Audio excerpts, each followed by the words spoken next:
Hey guys, welcome to the Challenge Podcast. I'm Coach Steve. And I'm Coach Nick, and we're going to be talking about everything fitness, health, and the challenge. Let's get on with the show. What's up guys, Coach Steve here. Welcome back to another episode of the Coach's Corner. In today's episode, I'm joined with our co-host, Coach Nick. Nick, how are you doing today? I'm good, thanks, Coach Steve. I'm excited about Coach's Corner because I get to have my coaches say. Your coaches say, yes. Well, look, Nick, this is episode number 5. So last episode was episode number 4, the 4 corners of a little boxing ring. Now it's episode number 5, and we're kind of in this like hexagon ring, and it doesn't really make much sense. But it's okay. Just imagine our little hexagon shape of our coaches' corner. We have like the 5 corners around. But welcome to the Coaches' Corner. If you're finding it for the very first time, or our coaches say, where we offer our tip for the week. Nick, episode number 5. I'm excited.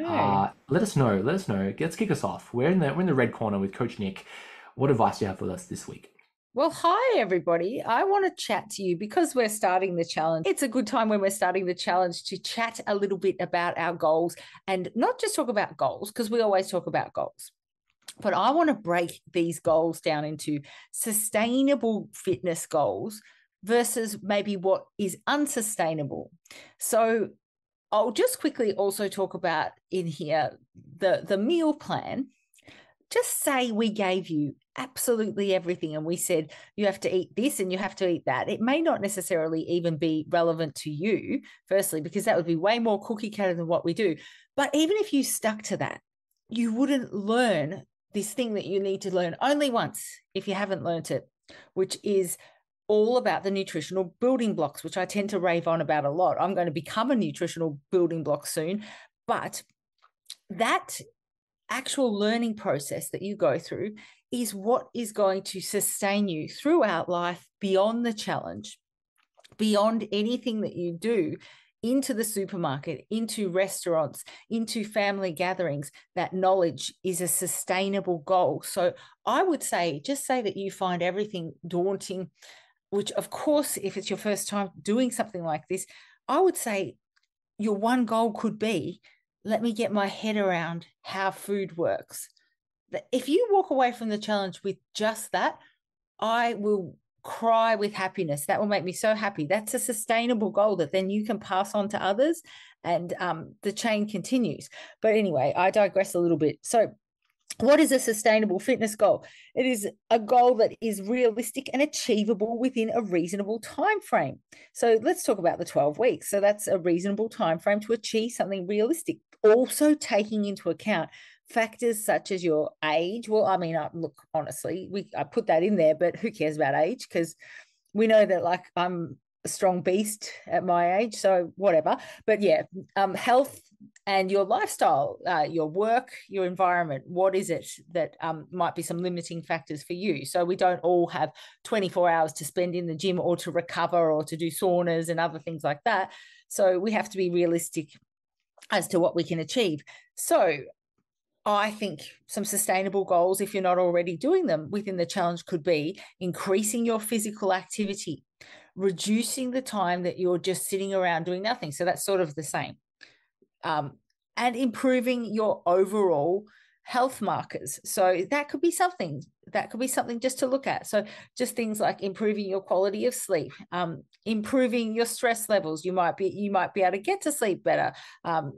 Just that sort of stuff. The really base stuff are some sustainable goals that you can look at working towards, because that's going to build the foundation for an awesome physique down the line. So an unsustainable fitness goal is something that is often really ambitious, which is awesome. We love ambition, but it can be unrealistic. If you say, I want to do rapid weight loss from the very start, and I'm also not going to move, I'm going to have no activity, and I'm going to lose weight rapidly, that can lead to a bit of burnout, because you're on low calories. You're not sure what you're sort of doing it for. You might have lost your direction. You might, and this is only in week 1, so you might actually burn out. So that could be something where you're also doing intense workouts. You're trying to put everything into it. And you might not be able to last. I don't know many people that can last with that sort of an extreme regime. Even somebody who's an elite CrossFitter will fuel themselves for that. They won't be on an extreme diet. So we need to sort of take it back a little bit and think long term. I promise you, if you're listening to this and you're like, I don't want to think long term, I promise you that's going to help you achieve sustainable fitness goals. So start slowly, gradually build up your intensity and your duration, and set small achievable targets along the way. That's why I love weights, because they are actually literally achievable targets that you can touch, you can feel. They get heavier. This, it's a solid actual thing that you're doing, which I love. I love numbers. I love data. That keeps me grounded as I appear in this podcast. But imagine if I didn't have weights. I don't know where I'd be. I'd be somewhere in the air. It's also important to really tap into your own sensations about all of this. How does the food feel for you? What does your body respond to? What do you like? What do you dislike? So for me, I'm not a huge fan. I don't like to eat after about maybe 6:30, only because I don't sleep very well. If I'm trying to digest something. But for other people, it's the opposite. Say for Shane, he loves to have something to eat at about 8 o'clock, and that will help him go to sleep. So you've just got to listen to your own body as well as other people's advice. So you always want to tap into what you know is true for you as well. That also is important for when you've got, your pain, your injury, your fatigue, things like that. People might say, don't train with an injury, but then there might be ways around it. There might be things, and Coach Steve, you're more qualified than me to talk about that, but I know that you agree with me on that. So you want to, sustainability is, balanced, it's varied. It can include a combination of stuff. So I love my walking as well as my weight training. I try and focus on that now. But then, a bit of swimming is nice. Sometimes I'll do a HIIT class here and there just for a bit of variety, and to do that with my husband. Healthy diet. So that is another thing.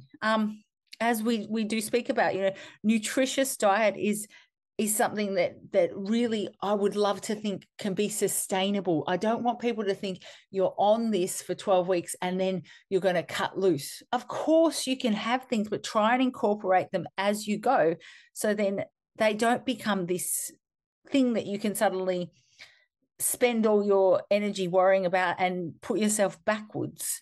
You want to incorporate it in. So I want you to practice understanding that food. It comes back to that again. But yeah, you want your base to be the fruits, veggies, lean proteins, and whole grains. It's what our menu is. It's what our meal plan is. Sometimes I can't even think of foods to add to the database because there's nothing more. I don't even know. So I think also for sustainable fitness goals, you want to make sure, as I said, enough sleep. And another one is really important. What is really important is that social support, Coach Steve. So our Facebook group, our forum, our chats that we have open, there's something that once you connect with that community, those like-minded people, that is something that's going to propel you to the next level to make sure that your goals are sustainable, because you become part of that community. You share with people, people share with you. You get that little bit of happiness as well. You don't want to always do things on your own. And finally, the reason why even in our other podcasts, we talk about community highlights, because it's so important to celebrate and acknowledge your achievements, no matter how small they might seem. They will be so inspiring to someone else. It doesn't matter what it is. I swear there'll be someone sitting there watching you going, oh my gosh, I'm so glad they posted that, because now I'm going to give it a go. So I think it's really important to think of all of those things and think about, write to me on the Facebook group, tell me what you're going to do to make sure that your goals are sustainable in this challenge. Ooh, Coach Nick with the goods. I like it. The goods. Nick, I want to throw a little spanner in the works. Okay. So you've spoken a lot about sustainable goals or realistic goals, and then maybe more sustainable habits, sustainable routines. Do you think there's any time where unsustainable habits or behaviors could be beneficial? Yes, when you're bodybuilding and you're ready for a show, that's not sustainable.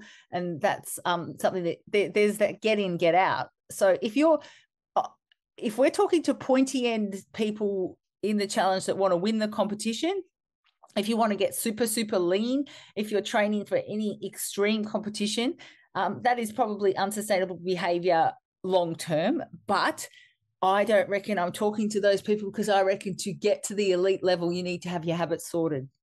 Ooh, you caught that spanner and threw it straight back at me. I love You it. like Love it? it. I like it. I like it. Look, Yeah. I think I just wanted to comment on that idea where, we speak a lot about the challenge being something that's long term, something that we want, challengers to engage with, not just for the 12 weeks or the 6 weeks or however long, something that we do for 6 months, 12 months. I do know that there are times where we need to dip into some unsustainable behaviors, and that could be in competition prep, that could be in our own training, where if you might be training at an advanced level, you're following like meso progressions, where every maybe 4 weeks you kind of like peak or so, you try to push yourself to that a little bit further, and then you take a deload week, where if you are staying in this comfort zone of trying to be sustainable forever, you might not be applying a stimulus to your body that elicits a change, elicits an adaptation. Take something like a diet, right? We don't want to be in like an energy deficit diet forever. It's not sustainable. But we also apply an unsustainable behavior, which is dieting, low-key restricting our energy, so that we can elicit a change. And then once we've gone through a dieting period, let's say it's 6 weeks or 12 weeks, we might come off of that diet and go back to a maintenance phase. So I just wanted to throw that spanner back at you and say, hey, I think some unsustainable behaviors can be okay. It shouldn't be feared all the time. And if we're constantly going to that comfort zone of, oh, it's not sustainable, you might be missing out on some, powerful moments of change. However, Nick, I do want to grab that spanner off you and take it back to me and go, yes, many, many challengers who come and join us for the very first time are brand new to this, and dipping their toes in the water is a lot. And we need to acknowledge and go, hey, like, let's think long term. Like, how can you build some sustainable habits and routines, some realistic goals, and go, hey, like, how about we start by getting 7 to 9 hours of sleep every day? How about we start by drinking at least 1 full glass of water a day? How about we start by eating some vegetables, right? Something that's sustainable so that it can drive our goals, right? Yeah, definitely. And I think that that's my audience for this particular little lecture, because just looking around at the forum and things that have been on my mind this weekend, where people are asking so many questions about how to put the meals together. And I encourage you to get out of your comfort zone in that way and learn about those different things and the components that go into that, because that's going to lead to sustainable behavior. Then what you can do is, with that sustainable behavior, that base, then you can go into unsustainable territory. It's like you're a pilot and you've learned how to fly, and now you've been offered to fly a rocket ship. But if you didn't know how to fly that plane, they wouldn't let you. I'm sure it's completely different.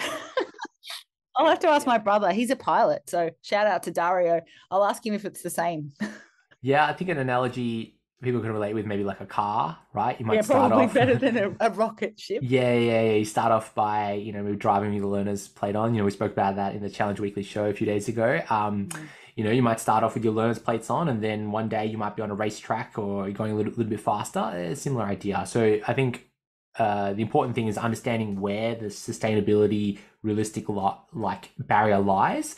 Once we're comfortable with that barrier, then we can go, okay, what is on the other side of that, unsustainable? How long can I stay in that unsustainable area before I come back out? Kind of, for some reason, I thought about like radiation, like how long can you be in radiation? Homer Simpson. Right? Or maybe a better one is like in the heat, right? Maybe you the like a sauna, you may not be a fan of the sauna or something like that. How long can you stay in the heat? Does it give you any benefit before you have to come out? Because something like a sauna, there's some interesting research that says maybe, hey, it could be beneficial to our health in some way, but it's not sustainable. You couldn't live in a sauna, right? So, is there any benefit in going into this unsustainable territory before and then come back out? But we need to understand the zone before we step out of the zone. Yeah, and also just to elaborate on that really quickly, obviously then you can adapt to sustainability. So for me, what's sustainable for me now is something far different to when I first began my journey. Mhm. So, the level of body fat that I sustain now would have been unheard of before. It would have been like almost at like a first time comp type thing. Mhm. And that is simply because of time and practice and methods and gaining muscle mass, all those sort of behaviors, things that have led to me being able to be comfortably someone else's version of unsustainable. Ooh, Nick, I don't know who's got the spanner right now, but I know, like, stop. Where's it? Too deep and meaningful for two people that haven't slept very much. No, I love it. I love it. Well, look, I think we're starting to conclude that, we all have our own scaling sustainability, right? Our own subjective view of what is realistic. And as we spend more time in this unsustainable realm, our sustainability bubble grows. So you might look at Coach Nick's transformation photos. You might look at some videos of me weightlifting on places like Instagram. You might be like, oh, geez, I couldn't imagine, deadlifting 160 kilos like Coach Nick. Geez, that's so unsustainable. My body would crumble. Whereas Nick goes, oh, that's called Tuesday. That's what I do. That's birthday deadlift. That's right. So happy birthday, Nick, for last week. Thanks. Now, that's where we have this kind of like bubbling. It's this oscillating sustainability bubble. Oh my gosh. Daily undulating sustainability. There you go. So it's about understanding like where can we live right now? When can we step outside of that? And then where we live right now slowly grows to become the new normal. And we call that the GAS principle, general adaptation syndrome, where we adapt to new stresses. So I think I've got the spanner right now. Maybe I'm throwing it back to you. I think that being unsustainable sometimes, and to be specific, I'm talking about unsustainable behaviors, not unsustainable goals. They're a little bit different. Realistic goals might be achieved through unsustainable behaviors. And it's okay to be a little bit uncomfortable and understand that, oh, geez, my calories are at 1,500 calories. Oh, geez, that's unsustainable. It's like, well, yeah, it's meant to be a little bit unsustainable for the next 12 weeks because it's not something for life. You do it for 12 weeks, you might lose a little bit of weight, and then you might increase your calories back to a maintenance calorie intake so that you maintain that body weight. But Nick, that was really good. I like it. Thank you very much. Thank you very much. Your turn. My turn. Nick, okay. I want to take a bit of a speed run through advanced training techniques, also known as intensifiers, mainly because there's been a number of questions over the past couple of weeks about advanced training techniques, such as drop sets, supersets, those types of things. So I'm going to take a very shallow deep dive, there's an oxymoron for you, about just the overarching idea of advanced training techniques and how much thought we should be putting into some of these techniques, okay? So firstly, what am I talking about? Now, advanced training techniques, intensifiers, they have a few other names, but essentially they are techniques that we can apply in training to increase the total amount of volume that we do in the gym. Okay, so you might have heard these terms before. Supersets, where you do 2 exercises back to back. Drop sets, where you do an exercise, you drop the weight, you keep doing exercises. Rest pause, where you take a pause at the end of your set and try to do a few more reps, and you pause again and do a few more reps. And the idea of these is that we are trying to add volume, trying to do more work in a shorter period of time. Okay, now these intensifiers are really cool because what it does is it takes our intensity, our dose of exercise to a higher dosage, which would elicit a greater adaptation. So we're applying more stress onto our body for our body to adapt to. Now, sometimes, we're training to a certain level, and it's really difficult to try to go beyond that for a range of reasons. Sometimes it could be logistical reasons, it could be personal reasons, mental type of thing. Like, you stop at 10 reps because it's a round number at 10. You couldn't just do 11, or you might stop at 100 kilos because it's a round number. As soon as you put 101 kilos, you just can't lift that weight. So there are some limitations when we're training, and using an intensifier, like maybe a drop set, might be a way just to push it that little bit further to elicit adaptation, growth, progress. Okay, so there's benefits there. The limitation is that you are doing more work, right? You're adding more to the program. It's at a higher intensity. When we're adding a higher intensity, a higher load, closer to failure, that adds lots of fatigue, because the closer we get to failure, it's a little bit exponential. We really start to engage in lots of fatigue accumulating. That's on a local sense or a peripheral sense in the muscle itself, in the connective tissue around, in the joints around, and then also centrally. So, if you do a really big leg session, the next day or the rest of the day, and maybe the next day, you're just tired, you're sleepy, you're like, oh, geez, that was just a big workout. The leg's a little bit sore, but then the body is completely sore as well. So we need to understand that if we are engaging in advanced training techniques or intensifiers, that it can compound our fatigue.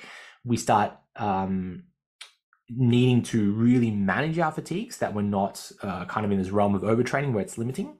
And using some of these techniques can be limiting because it's difficult to measure progress. Okay. And I might give an example when we kind of go through some of the techniques specifically, but the idea is that, it's hard to measure some of these intensifiers. So if you go to repeat it the next session, how do you measure it? How do you know that you've even reached the same level as before so that you can progress again? Okay. So let's take a bit of a speed run through different types of advanced training techniques. First one, probably the most common one, are supersets, where you would do 2 exercises or more, 3 exercises, 4 exercises, like back to back to back. Okay, so you might do, let's say you've got some dumbbells in your hands, you're doing like a dumbbell lateral raise, you do a set of 10, and then as soon as you've done your set of 10, you might go straight into like dumbbell bicep curls. Now, this is a really cool way to save time, because instead of resting between sets, you're training maybe different muscle groups, biceps, shoulders, back to back to each other, so that you don't need to rest between those. Now, you can either do a superset between different muscle groups or similar muscle groups. Now, the benefit, of course, saving time. The limitation is that when you do the first exercise, let's say the lateral raises, you have accumulated some fatigue in your body. You've depleted your energy a little bit. So when you go to your bicep curls, you might be able to get, let's say, 10 reps in the bicep curl. But if you did your lateral raises, had a rest for a minute or two, and then did your bicep curls, you may have been able to do 12 reps or 15 reps. So then we can make the argument that you're just leaving gains on the table. You're training your biceps less than if you just had a rest. Okay.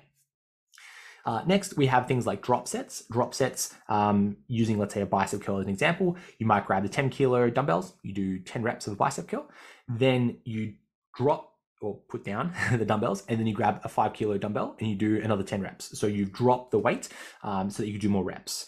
And this is really cool. Normally it's a 30% drop is what we kind of do in a drop set, and we might do that once or twice in a set. And imagine this idea of, you're trying to get to an effort of 10. You might do a set and you might get to an effort of 9, you drop the weight and you try to push a little bit further, you get to a 9.5, you drop the weight again, you push a little bit further, and you try to get closer and closer to that end of like a 10.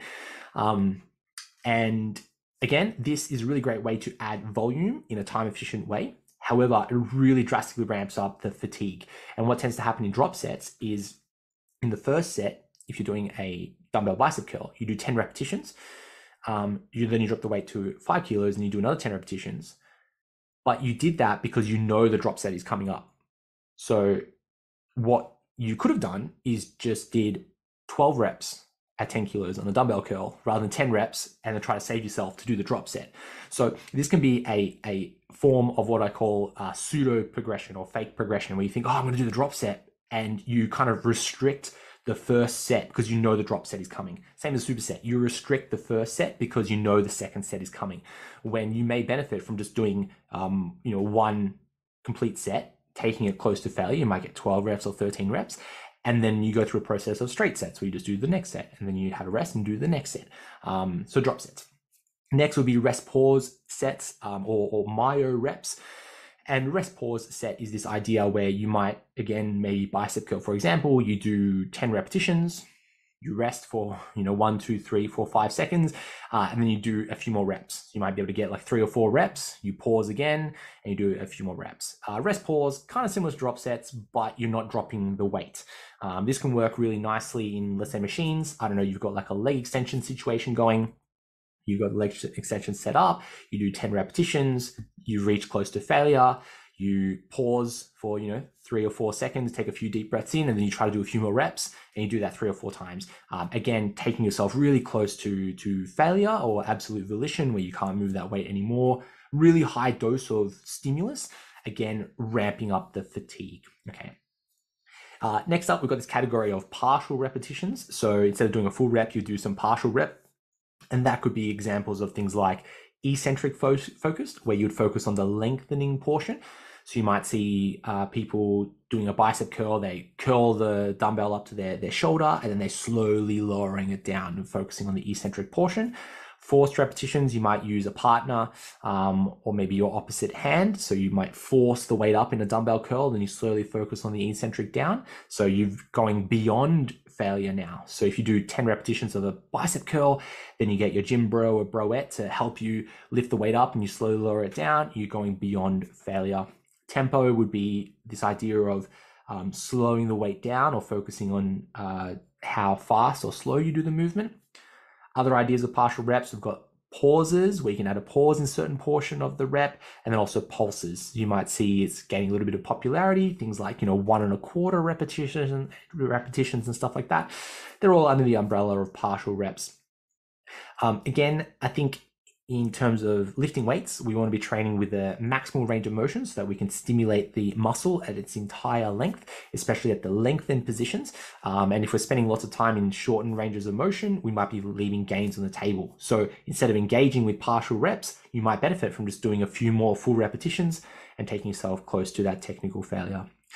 Finally, Nick, we have techniques such as pre and post exhaust. We don't really talk about it much in the challenge or get many questions about pre and post exhaust training. The idea would be, let's say for you're training your quads, you're going to be doing a squat. You might pre-exhaust the squat. So you might do a leg extension first. So you're exhausting the quadriceps so that when you go to do the quadricep train your quadriceps in the squats for the next exercise, your quads are already pre-exhausted before you go into your squat. Okay, so that's the idea.